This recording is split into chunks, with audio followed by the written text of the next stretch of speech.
JJ, did you have stuff? Did you have stuff you wanted to share, or you're just lurking? No, ma'am, I'm just a fly on the wall here to answer questions if you have any. So, Perfect. I, Well, and I I, think, go ahead. well, I'll just be quiet. Like I said, but I found so far that every meeting I've been in so far, they've had a question. So, but if not, that'd be great because I can sit here and work on my email while y'all talk. So. Well, actually, I was going to ask you a question because I know Scott copied me in on an email about the Reading the Farm tours moving forward with SARE. So I didn't know if you wanted to touch on that with the group or if you'd like me to touch on that. It doesn't matter to me if I just know what Scott put in the email. He would probably be the one to answer it better. Although being a past fellows myself, that's not too surprising. What went on. So, but we've got to figure out now instead of the thing about those. Just in case y'all didn't, I guess I could go ahead and say, just in case y'all didn't know this, SARE typically puts in, and Scott will have to correct me. I don't know the total dollar amount that we usually get from them every year, and we put that money towards tours and stuff like that, basically paying some expenses. But we've always had to, we have always had to, try to fit into what SARE would like us to do, and we've done that and stuff, and it's not been a real issue. But the last, and Heather, you may have to help me out on this one. As I recall, when I was a fellows tour, the Reading the Farm had kind of, I think we were the first or second group that did it. But then it was like a couple of meetings after that they started doing Reading the Farm as a part of the national meeting. And so, but it's never been very well attended. And people didn't understand that if they went to the super seminar, they had to go to the same Reading the Farm tour. And so kind of, but that, and then also too, SARE's kind of trying to figure out ways to spend their money. And so they've decided not to, I guess it was non-competition. We didn't really, we had to write a grant, but we didn't really have to compete anything for it. So that has gone away. Now, if we want any money for them, we have to go through their competition process. So this committee might have a little extra chores assigned to it as far as figuring out ways that we can go through that process if we want to still try to obtain any of that SARE funding, which I think we should try, and I think we should be eligible for. It's just, I really don't know the new chairperson or person that's in charge of the SARE Sustainable Ag thing. Scott, I can't remember her name. It was Kim Christie. It's Kim. Yeah. Kim, I knew Kim a little bit, Kim Kroll's, but I don't know this one. And I should get to know her a little better. Kind of a funny story is after 2 or 3 or 4 years of prodding, Oklahoma will host the SARE Fellows next spring. And so I'm supposed to go to the Vermont SARE Fellows trip to see if they're still kind of doing the same thing. So I hope to get to meet Christy and maybe get to know her and maybe talk to her a little bit more about what NACA and SARE can do together. And then another fun fact is I'm on the committee to help choose SARE Fellows. It's one of them things, careful who you know and what you say yes to. So, because they only have like 35 applications to go through for 4 people. So they've opened it up now. Instead of extension, they've opened it up to anybody that works in agriculture, and so NGOs and stuff like that. So it's not just extension people that put in for this anymore. It's the gambit. It's pretty interesting reading. Is that what you wanted, Heather? Is that close enough? Yeah. So my understanding is from that is since they've opened up their fellowship opportunity to people outside of extension, having the Reading the Farm tour as part of the National Association meeting doesn't make sense so much anymore, because their members, the fellows, are not necessarily going to be attending as part of their extension job, because they could be, some other industry professional that wouldn't be associated with extension. So just moving forward, kind of getting into the changes for next year. we won't necessarily have a reading the farm tour because of those changes in how they're selecting their membership or their fellows. So But that doesn't mean that we can't have some kind of sustainable ag. What's the right word? The word is escaping me. I don't want to use the word that's coming to mind. But anyway, focused, sustainable ag focused tours, and try to get funding that way. And y'all can still, I mean, y'all's pre-tour I thought looked pretty good and stuff. And it's a shame that nobody signed up for it. But y'all know as well as I do, the word sustainable ag among extension folks kind of has a bad taste in your mouth, and it's just because of the perception. And so and I'll be honest with you, and I've told this, and I guess I can say this too, is that even before I was a SARE fellow, I probably had that kind of same mindset about sustainable ag. But when I went on the fellows tour, it kind of shifted my way of thinking that, that sustainable ag and stuff is still, still very viable. It's just the word has a bad connotation. Because I'll be honest with you, I stock sustainable ag. I throw that word out in Oklahoma. Everybody thinks organic and natural. They run straight to that, and I keep trying to tell them that's not all sustainable is, but that's what they want to run to. And so, and for those of us who have ever had to deal with organic and natural side of agriculture, realizes that's a whole nother world, and not sometimes as fun to go into. So anyway. I just have a quick comment. So I won't be on the committee next year, but I used to work with Christy. She used to be an educator at Penn State Extension. So if you need help connecting with her, let me know. Or Nicole Thompson at Penn State is our Northeast SARE coordinator for the state. So we both have worked with her. Yeah, like I said, I don't ever remember meeting Christy. Like I said, and like I said, I remember Kim. Because like I said, I spent 2 years going across the United States with him. So and I'm kind of curious as to see how the fellows tours go, the trips are going on. So I'm kind of halfway excited about going to Vermont in September. But we'll see. I don't think it was anything personal by any means with Christy. I think the things that we've struggled with through the years have been participation. And even basically they were funding 3 elements of our meeting. One was the vast majority of the expenses for the pre-tour, which goes back to Kim Kroll, the former leader of it, basically telling us, hey, if you want more money, I'll give you more money if you do a pre-tour. So we started doing it, but I don't think we've ever had more than 6 people even want to go on it. Maybe we hit 8 one year, but we've also had to cancel it at least 2 years. And then the second element was the Reading the Farm program. And so that was funding the super seminar, bringing in the fellows, paying ultimately probably $8,000 of the grant was paying all the expenses for those 4 people to come in. And then the cost of the bus for the Reading the Farm, the lunch. And then last year it started including a pretty sizable stipend for that location. And then the third element was funding up to 5 additional tours on tour day to pay for the bus and the lunch. So, from a national perspective, the only expenses that we were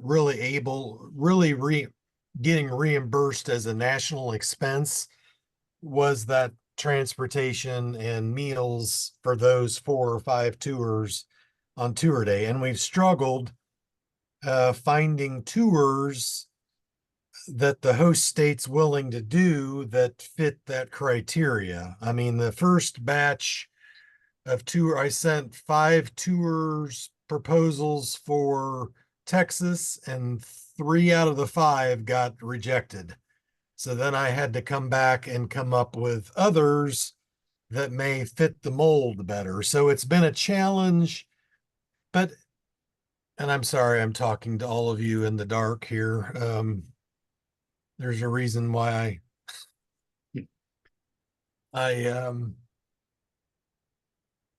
sometimes my video is slow, so I just don't show it all the time. But anyway, now I lost my train of thought. What was I talking about? Talking about the tours being rejected and having to go back and revamp them to fit that mold. Yeah, I had another thought, but so anyway, we've run into that problem of where they finally accepted some, and then we had one of them, the dairy cattle, one of the dairy cattle ones this year. As soon as the avian flu stuff came out, we were immediately told we can't go to that one. I'm like, well, we've got another tour that's going to a dairy farm. You're not canceling that one. So I brought that to Texas's attention, and anyway, but JJ was right. I mean, Heather and the committee, Kate Kamler, I think, had also signed up for it this year to go on the pre-tour, and it looked like a great pre-tour. So, and JJ's right. She didn't rule out the application process, but it will have to be, you know, it's going to go to more of a competitive thing. So for planning for your committee, in all reality, you were kind of being forced into doing a pre-tour. Now the decision is yours. If you want to do one, you're going to be like the other committees that do them, and you'll need to go find funding or have it totally funded by members. And you won't have to do the reading the farm. So it kind of, it, you know, I think I kind of told the board to some extent that maybe it's the course had come to an end and it was kind of expected. But I don't think, as JJ said, I don't think we should totally give up on them. And if there's things that we would like to do, that we can show the impact that they're wanting. And that's the gray area, that it's always been difficult for me to know what is it you're really looking for. And, you know, I see all these grants that are funded, you know, just from their normal competitive, you know, we're given grants here and there and left and right. And most of them are things that are just way over my head, you know, and some of them are kind of like, I wonder, you know, the vast majority seem to be research based, you know, so, and that's understandable. But anyway, I'm done, Heather. It's back to you. I got to go stuff tickets. Sounds good.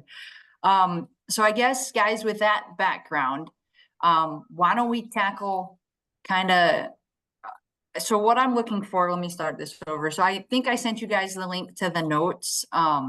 If not, let me drop that in the chat real quick for you. Copy link so you guys can be there as well. But kind of what I was looking for today was to figure out what we thought, what worked well for this last year. And I know that I joined you kind of partway through the year. So like Matt, Anna, and Katie, you guys might have more perspective on what worked well. And then kind of some issues from the year, and then changes for next year. So what I've captured so far in the notes is like issues from last year was the low participation in the pre-tour. And so then I just had general questions like, as Scott said, now it seems like we have the possibility to determine if we want to do one next year. So do we want to do one for 2025? how do we increase the attendance if we are going to do one? And then I know this year we looked at a 2-day tour. So maybe I looked back in the notes from last year and you guys had that conversation about jumping down to 1 day, 1 or 2 days. And it seemed like the conversation leaned more towards the 2-day, which is why we tried to do the 2-day, but maybe it's a 1 day next year if we decide to do it. And then I just captured with the changes to next year with the Reading the Farm program changing. So I guess let's jump back up to number 2 on what worked well for this past year. What do you guys think worked well?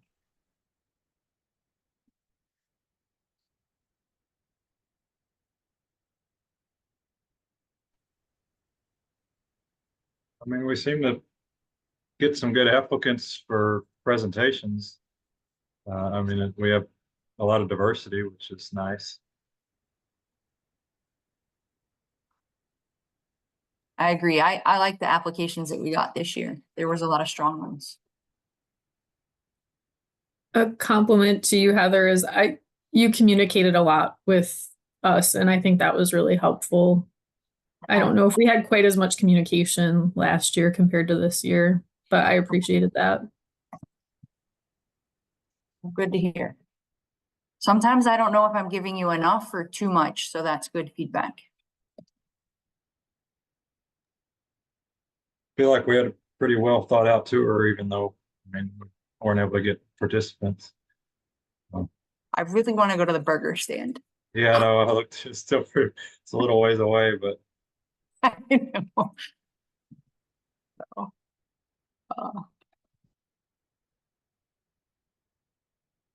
we can just do a food tour next time. I like that.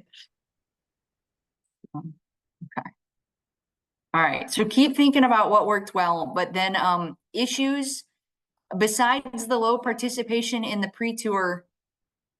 I mean, I didn't see anything, but if you guys saw something, I'd like to know it.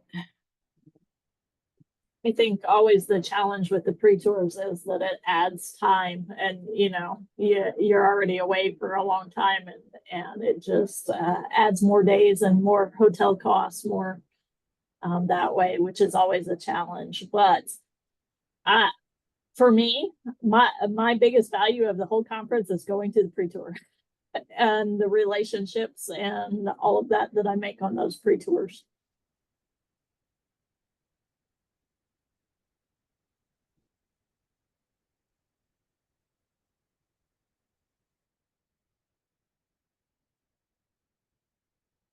So it's how do we increase member awareness of this relationship building to get them to buy into it?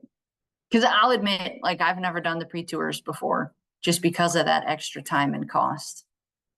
So.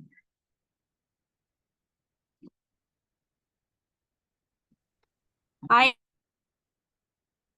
this committee in 2023, but and I'm trying to kind of reflect back, but one thing I've noticed that's been different over the years maybe is just that there's been a lot more applicants for submitting abstracts to sustainable ag. It used to be one of those where we used to not get that many applicants, and it seems like I wasn't involved in the process this year, obviously, because I had stepped away from it, but it seems like people have really sort of caught on that this is a great place to submit their abstracts. I must wonder if it's kind of the interest is sort of catching up a little bit in this area.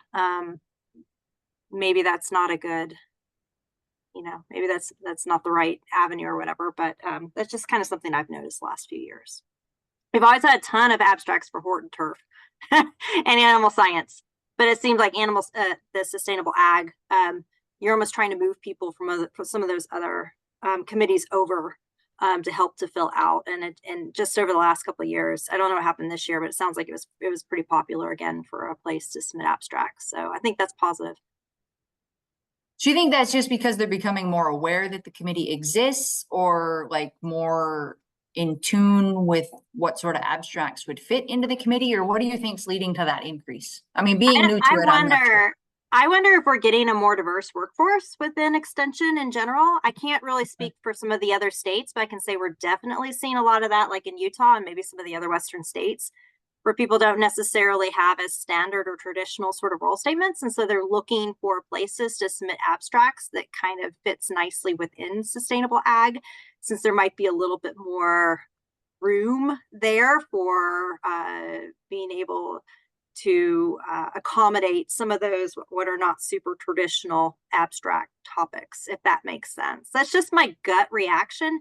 But it seems like not only, I heard somebody say diverse submissions, it seems like it's not just even more submissions, but it's like some of these topics that you don't necessarily traditionally see within NACA, which I think is a huge positive, that maybe we're just sort of starting to expand our our professional sort of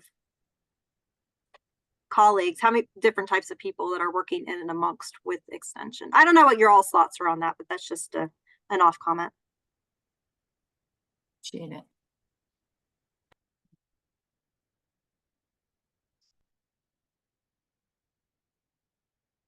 All right. Like let me give you, like, we saw, I didn't see him this year, but past years we saw a lot of watershed sciences, which I didn't really necessarily see a lot before. I'm trying to think of some of the other ones. And then we saw a lot of like kind of innovative programming strategies. So not necessarily just strictly like hort turf, animal science, it kind of helped to capture some of those sort of peripheral topics that people wanted to come and present their work, but they didn't necessarily fit into some of those more traditional categories.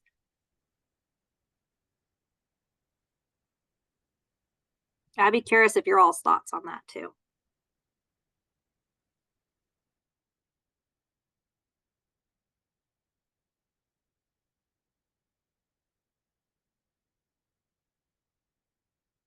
Anyone want to comment to Katie? Or hold on for that?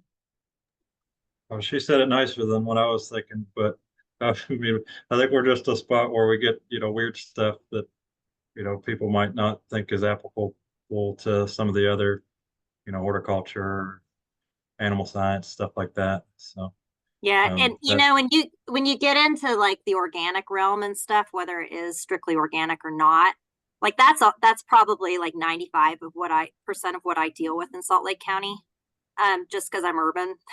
I'm high population density. So sometimes when you do extension programming and stuff in and amongst those types of environments too, you just get a lot of that kind of outreach request directed at you. So and I agree, sustainable agriculture isn't just organic, but I think it is important because of some of our different sort of clientele bases that we serve and the differences in those different types of populations that we have in place for those sort of abstracts to be submitted. Could we say, I mean, just based on this conversation from what I'm hearing, for our activities or our goals that we want to focus on in 2025, when the call for proposals comes out, could we send out something like as vice chairs or whatever to our state chairs to kind of highlight that the Sustainable Ag Committee would be a good place for these diverse, non-traditional type presentations to try and get more people to apply to them? I mean, would that be something I could put in there for a goal to like kind of target that audience? I think that'd be a good reminder. We could, just be on the lookout for particular people or, talks that we think would be interesting in each state. And also maybe even defining sustainable ag, because it can be a large term that maybe not everybody understands what it means or what it means in this context. Yeah, I wonder if you could look back too at some of the previous conferences and just say, submissions that have been accepted in the past have been in the areas of, boom, boom, boom, boom, boom, boom, boom, just to give people an idea that there is a pretty wide breadth of different types of topics that would be appropriate. I think that's true. Maybe not everybody understands what kind of, abstracts we highlight within this committee. And so just giving them an idea of what are some of those sort of areas might help them to better identify to submit their abstract with us.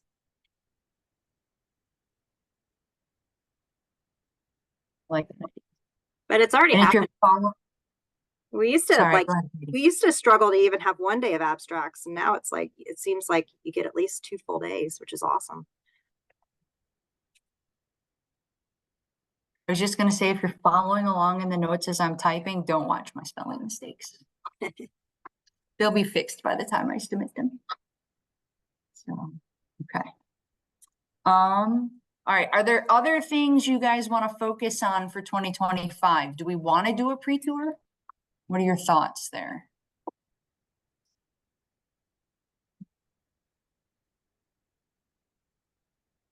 I know, Scott, you said that we tended to have low attendance in past years, so I don't know if maybe that's a marketing thing, you know, like JJ said, if everybody's just thinking it's organic, maybe somewhere, if we do a pre-tour, in the description, we need to like spell it out, like this is not just organic farms, or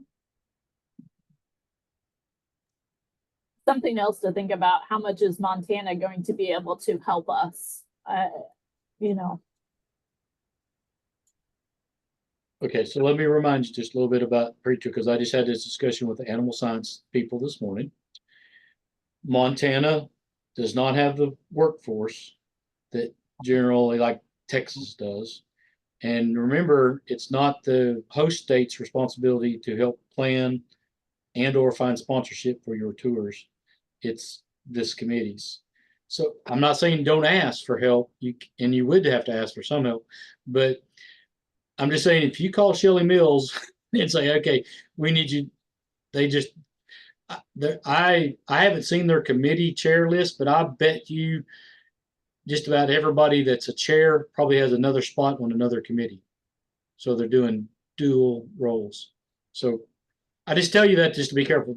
Both Montana and Colorado are going to have the same issue, amount of people to put this on. So just remember that when you're planning a pre-tour. And again, you know, just something to keep in mind, because sometimes we have a tendency to just, well, I shouldn't say this since it's been recorded, but sometimes we have a tendency to call that host state and say, okay, I want to do a tour, plan it, just tell me where to show up. So don't do that. Yeah, and I think Shelley Mills, Shelley's co-chairing with, and I'll probably misspell his or mispronounce his last name, Patrick Mangan. They're co-chairing the meeting. I'm sure that if either one of them were contacted, they'd be more than willing to, you know,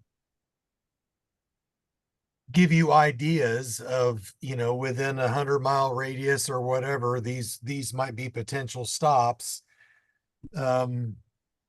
It's just, they would probably expect your committee to then do the contacts and the discussions and all that. And that's, to be honest, we've not had that issue with this committee, but there have been other committees, as JJ said, or kind of indirectly implied, that have kind of just approached the state and said, plan it, you know, and I don't remember, Katie, when it was in Utah, if that happened there, if committees, I mean, I know you were on the facility side, so you'd let somebody else mess with that, but there are states that come along and will do everything for you. And that's what happened last year in Iowa. They did everything. I mean, they even went and one of the committees was short on money, and they went out and the Iowa agent went and found sponsorship for them. Well, guess what? That became an expectation by the chair. So,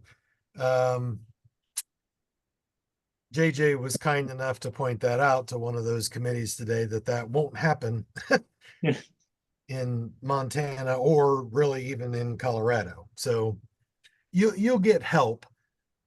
You just won't get them to do it for you, but doesn't appear to me you're asking for that. So that's a good start. Scott, how many committees are planning pre-tours, do you know, at this point in time? Animal science. For Montana or for this year? Are we planning for potentially this year or for Well, Montana? I think Heather's asking Mon- about next year. Yeah, for Montana. Montana. Montana. So do you know how many people are planning for Montana? I mean, Animal Science was earlier today. They pretty much said they are, and then said, we're going to get in touch with the state, and shouldn't be recording this. But anyway, I'm fairly confident that both Animal Science and Hort, again. And natural resources is thinking about it at the same time. Okay. But just because of where they're at, but Okay. they have to be mindful that, for example, not going to Yellowstone, and because why Montana may be going to Yellowstone doing for normal tours. You don't want to duplicate up what the host state's going to do. So, but now I'm not saying natural resources is going to do it. That's just on their minds. So, but Animal Science, I guarantee you, Animal Science and Hort will plan one. So here's an idea, just throwing this out there. Since sustainable ag covers so many different things, is there a way, if we want to continue with pre-tours, that we partner with one of those other committees and then rotate who we partner with every year?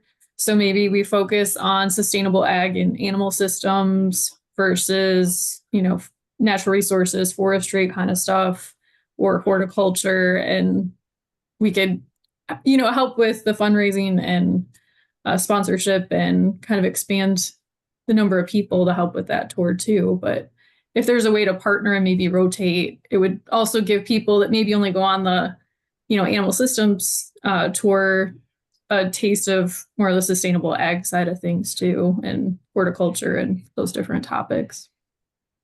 Yeah, and I don't know, because I know, like, when did I join? August, I forget. But anyways, I don't remember when I joined the committee, but because I read that in the notes from last year and I reached out to Animal Science and they had already had their tours underway. Like they already had an idea of what they were looking at. So I think if we want to do it, we have to do it like as soon as this AMPIC's over, start talking to them.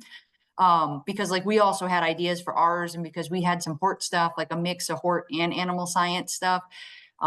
When we talked, he's like, it wouldn't really work, and they already had some of their Animal Science ones picked out and stuff. So I think that's a possibility.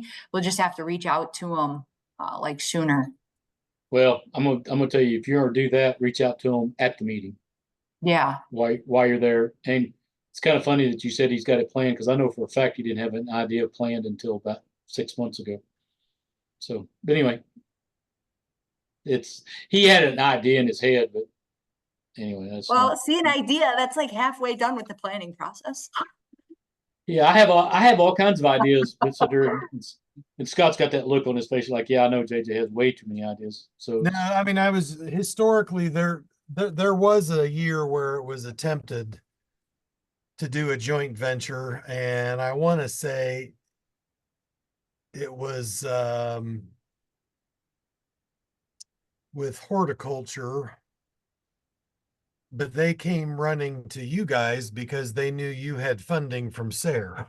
Well, and that's what Animal Science wanted too. Like when I had yeah. emailed him about it, he was like, well, yeah, I'll partner, you pay for it all. Well, that's not really what I was thinking, but so that to some extent, that's the disadvantage you've got now, is that, the advantage you had was you had funding in place. So, and, I can remember, I mean, we had to kind of do some arm twisting of Kim Kroll at the time with SARE to allow it. But he was open to it and said, let's try it. And I want to say we tried it for the Fort Wayne meeting in 19. But then we only ended up getting like 4 people to register, and we canceled it because it just didn't make sense. So anyway, it's a good thought though to do it, because, actually the whole concept of the sustainable ag pre-tour started when Kim Kroll came to the meeting in 15 in Sioux Falls, and he knew that group had started up. I don't remember where they started. It was north of Sioux Falls, and drove all the way down. And he found out about that and said, you know, that would have been a great thing for something like Sustainable Ag to have done, or I could have even potentially funded some of that because several of the stops they went to, he felt were sustainable in nature. So that's kind of where this pre-tour got its roots. And then, so it almost made it, well, 9 years.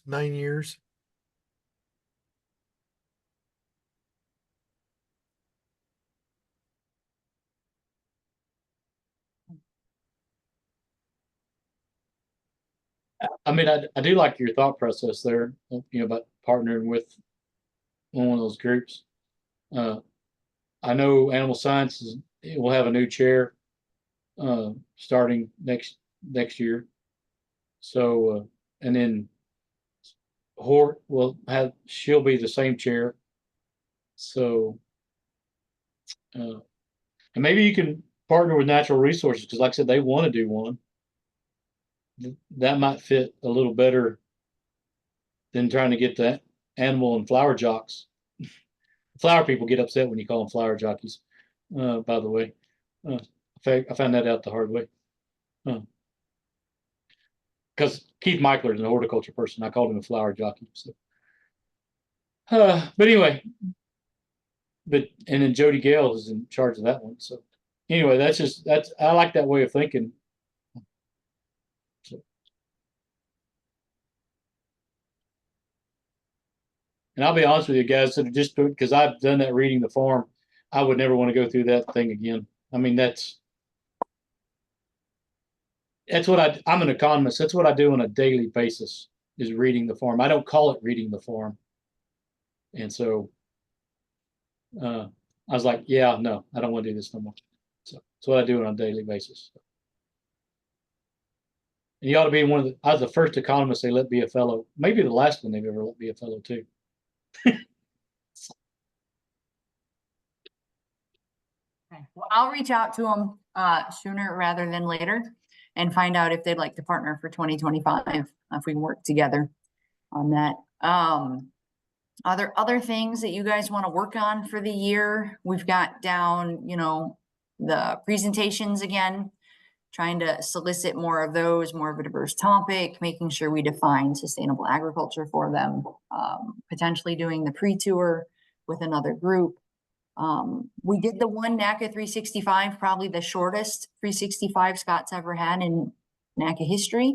But is there interest? You guys want to do another one of those? What are your thoughts?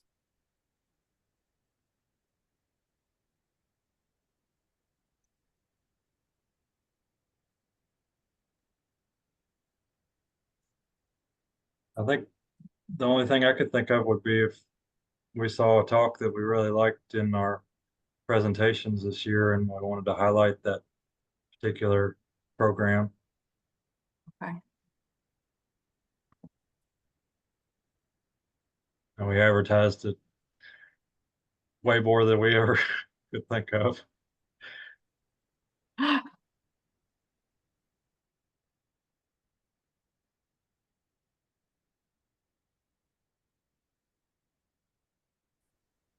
Yeah, that's the kind of the key to those 365s is just advertising. And the thing about it is we all work for extension. And if you send it to me a month ahead of time and yeah, that's great. But if you don't send it to me a couple of days before it's time, I'll forget it because my calendar will get overbooked. And so I think the same thing on some of these committee meetings, because some of them have been very, very well attended and some of them, the committee national chair, nothing else was said. I don't even think he reached out to his vice chairs and nobody showed up to his meeting. So.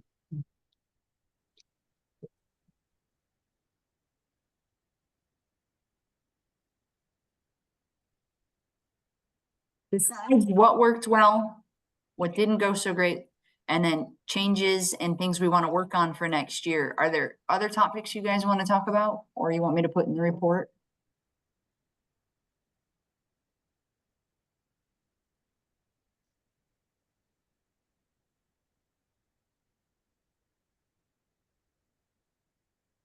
No?